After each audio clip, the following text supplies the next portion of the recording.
Okay, I'm just making a little video update for you about the progress of your instrument today.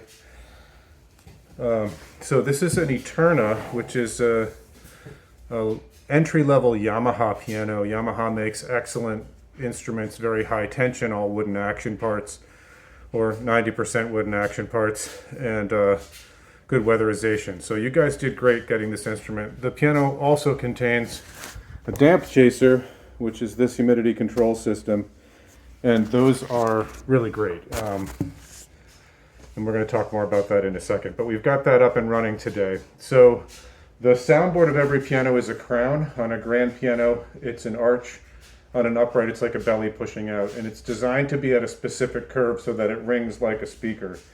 And different instruments run at different tension levels. Like a Steinway grand piano has 20 tons of pressure on it, and that's part of why it can project so much. This instrument is probably, as far as tension on the wire, maybe 12 tons, which is still amazing. So that tension is measured in two directions. There's a tug of war on the wire, and there's down bearing on the wire.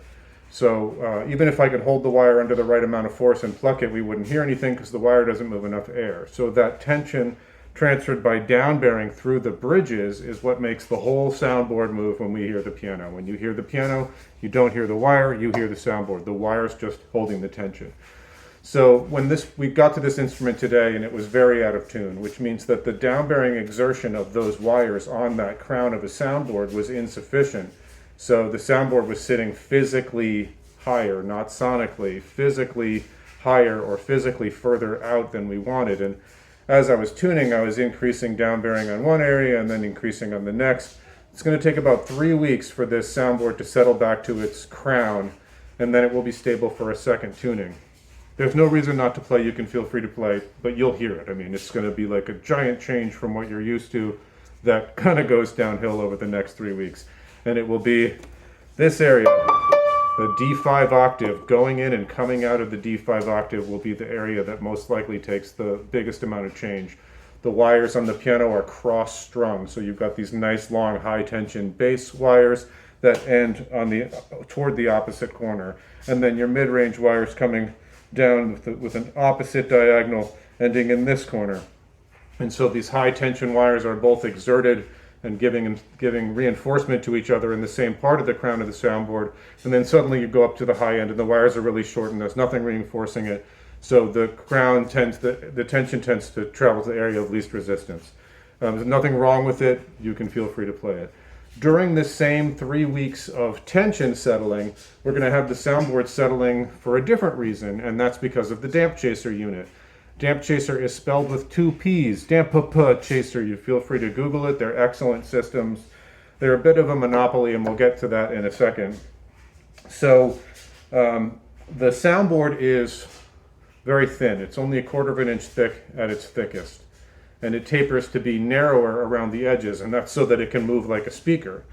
And when you moved the piano in, you probably saw those diagonal slats on the back of the instrument. Those run perpendicular to the grain of the soundboard, and they help spread the tone, and they help hold the crown of the soundboard, because such a thin membrane isn't strong enough to push back against all the down bearing of the wire. So those ribs help maintain the crown of the soundboard.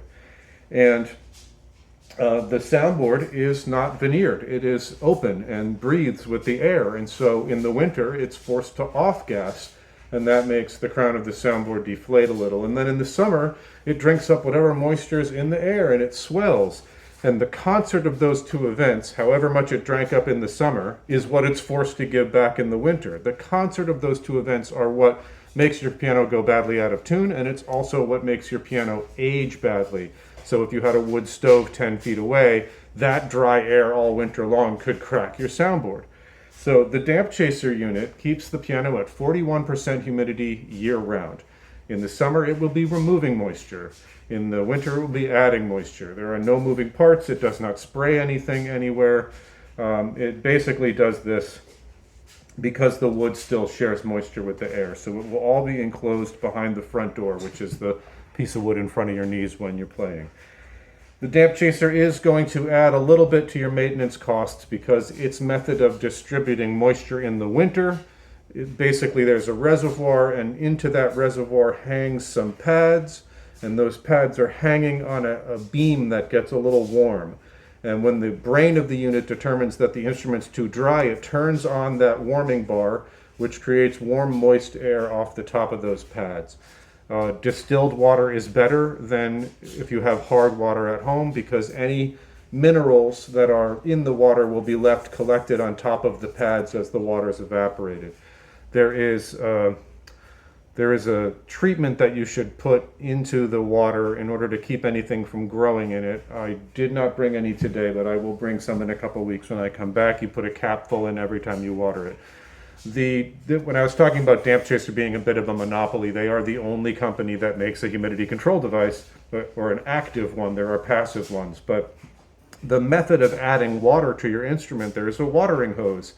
And when you buy a new system, it comes with a watering pitcher that couples seamlessly with the hose so that you're not leaking water or having a hard time how to pour it in.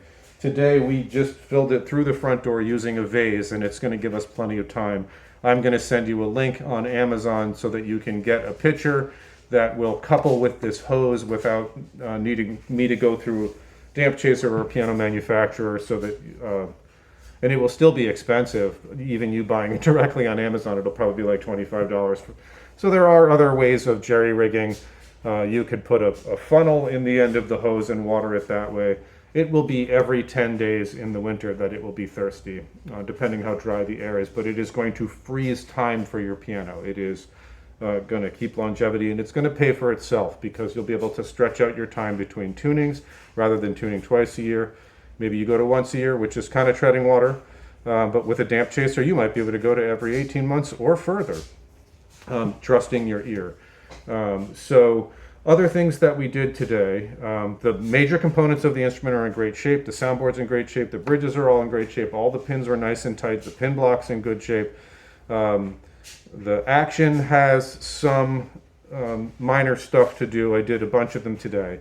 So all wooden action parts, with the exception of one plastic part, and those wooden parts are screwed to an aluminum rail. And like the rest of the wood in the piano, those pieces of wood in the action swell and contract seasonally, but the aluminum rail that they are screwed to does not. So every 3 to 5 years, we should go through and tighten all of those action centers. One of them today was giving me an audible symptom, and I tightened it just because that's where the diagnostics went, and it was correct. So that's a good telltale that action center tightening should happen throughout the piano. But we're not doing that right now because we're waiting for the Damp Chaser to humidify. Just jumping back to the Damp Chaser for a second, it takes 3 weeks for the Damp Chaser to revive the wood on a cellular level of swelling or contracting the cells of the wood. So we've done that today, so that the Damp Chaser settling period on the soundboard and the down-bearing settling period from the tuning are both the same 3 weeks, which means we'll be nice and stable to tune again in 3 weeks. No sooner than 3 weeks. Okay, where was I? We're talking about the action of the piano. So the mechanism of the piano is essentially a miniature catapult. You are shooting the hammer at the string and catching and reloading it. You need to be out of the way, or the string has no room to ring.